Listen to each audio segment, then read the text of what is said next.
pouco merda, né? Você na conta ensina o quê? O que é isso aí? Eu sou nordestina, falo agora, só que eu moro na rua, mas eu chegar em uma casa hoje em dia. A sua mochila é a sua casa hoje em dia? Eu carrego todas as minhas coisas. Cachorro? O cachorro tá trabalhando pelo marido. Cadê o Tineto? Ê, Lucas! Você veja como ela está feliz. Ele quer a Mônica, dá a Mônica pra ele. Cadê a Mônica? Caraca, ele já quer subir no sofá. Que música bacana, essa música... É a Mônica?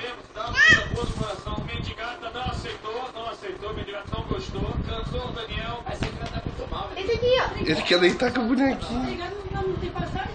Eu pago pra você. Atenção, foi dito agora que pagará a volta dessa mulher. Quanto que é a passagem? A passagem é R$200, então Não, de avião, de avião. Aí tu não pode andar de avião, tem muito calor. Deu sorte. Só que é de ônibus a ônibus, leito. O ônibus é esse que deita. Tem carro para pé. Ela não Entendi nada que você disse, mas eu acho que sim.